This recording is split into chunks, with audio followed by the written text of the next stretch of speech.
negative 4 plus negative 6.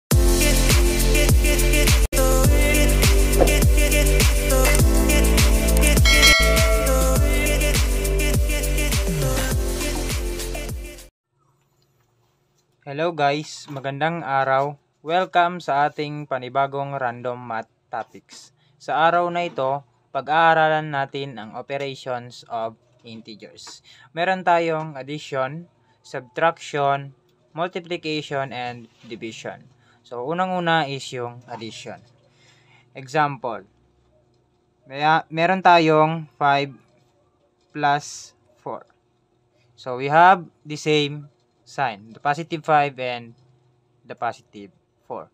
Remember, sa pag-add ng integers na the same sign, so kokopyahin mo lang kung ano yung sign nila. So, operate na natin. 5 plus 4 is equals to 9. So, since parehong positive yan, so ang sagot natin is positive din. Then, another example. 3 plus 5. So, parehong sign pa rin yan siya.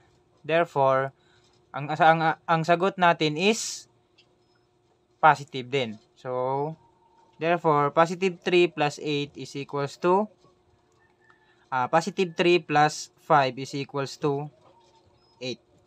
So, since parehong positive yan, ang sagot natin is positive din. Another example, we have negative 2 plus negative 3.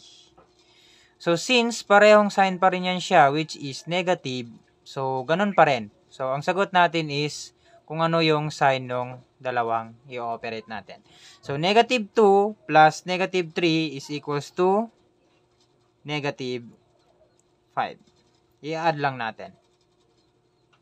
Another example, we have negative 4 plus negative 6.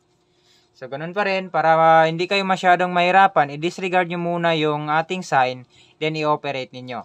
So, we have 4 plus 6 is 10. So, since parehong negative yan, ang sagot natin is negative. So, magiging negative 10. So, how about kapag magkaibang sign naman siya?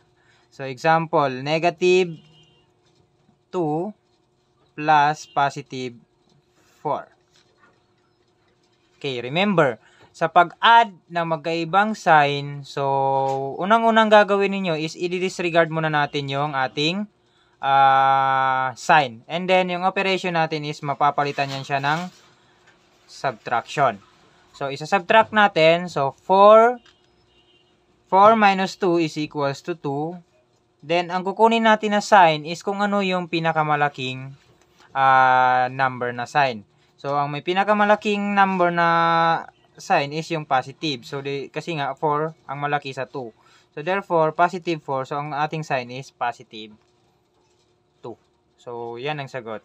Another example is negative 5 plus positive 1 equals.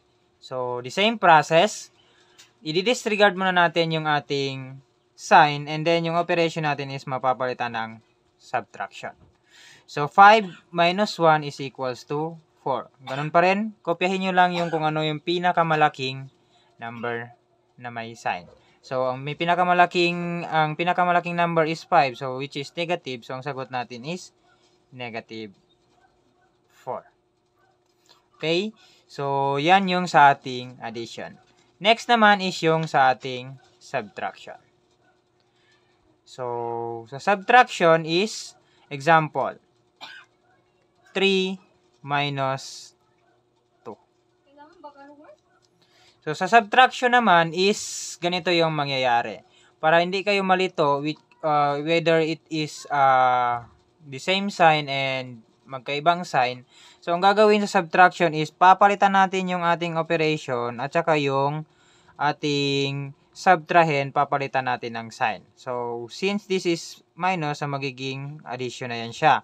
And then, yung ating sign ng ating subtrahen, which is positive, magiging negative na yan siya. Magiging negative 2. Saka nyo siya i-operate. So, babalik tayo sa addition.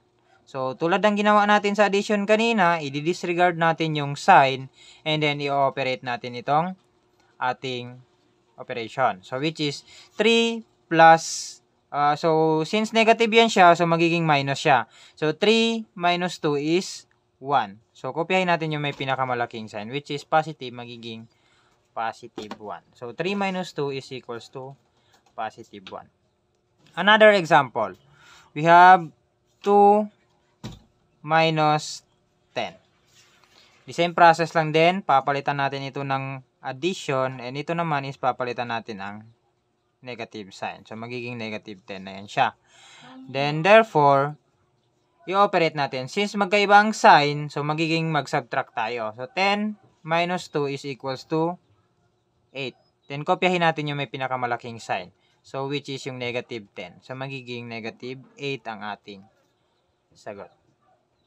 Another example, sa magkaibang sign naman. So, we have 3 minus negative 2. The same process lang din. Papalitan natin ito ng addition. Then, ito naman is magiging positive. So, magiging positive na lahat. So, 3 plus 2 is equals to, since the same yan sila ng sign, so magiging mag-a-add na tayo. So, 3 plus 2 is equals to 5. So, since they are the same as positive sign, so magiging positive din yung ating sagot, which is positive 5. So, another one example. Negative 5 minus negative 4. So, parehong negative. Ganun lang din. Papalitan natin ito siya ng addition and ito magiging positive. So, since magkaiba sila ng sign, so magiging subtraction na yan siya. So, 5 minus 4 is equals to 1. So, ang may pinakamalaking sign is yung 5. So, magiging negative yung ating sagot. So, therefore, negative 1 ang ating sagot. Okay, next is yung ating multiplication. Guys, sa multiplication, dalawa lang ang ating tatandaan. Kapag magkapareho ang sign, ang sagot is positive. Kapag magkaiba naman yung sign, ang sagot is negative. So, proceed tayo sa example. So, meron tayong 5 times 2. So, since magkapareho ang sign, ang sagot natin is positive. So, i-operate lang natin. 5 times 2 is equals to 10. So, since pareho, magiging positive yan siya. Next is negative 3 times negative 2. So, since pareho ang sign, ang sagot natin is positive. Then, i-operate lang natin. 3 times 2 is equals to 6. So, therefore, positive 6. The next example is negative 6 times positive 2. So, since magkaiba ang sign, ang sagot natin dyan is negative. Then, i-operate lang natin. 6 times 2 is equals to 12. Ang sagot natin is negative 12. Another one is we have negative 3 times positive 5 is equals to, since magkaibang sign yan, so, magiging negative ang sagot natin. So, operate lang natin. 3 times 5 is equals to 15. Therefore, ang sagot natin is negative 15. Next naman is yung ating division. Sa division, same lang siya ng multiplication. Kapag magkapareho ang sign, ang sagot natin is positive. Kapag magkaiba ang sign, ang sagot natin is negative. Example. Meron tayong 6 divided by 2. So, since pareho ang sign nila, ang sagot natin is positive. So, 6 divided by 2 is 3. So, magiging positive 3. Next is 10 divided by 5. So, the same lang din.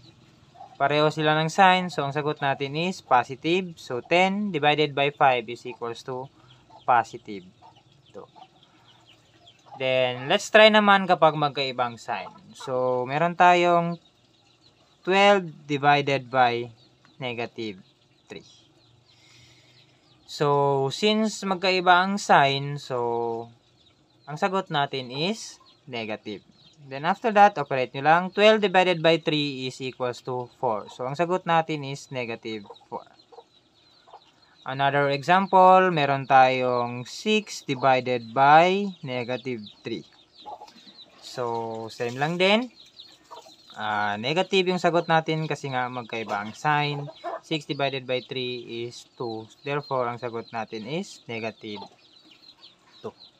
So, that's it for today. Huwag niyong kalimutan mag-like, comment, subscribe, at i-hit ang notification bell para maging updated kayo sa mga upcoming videos natin. Thank you for watching.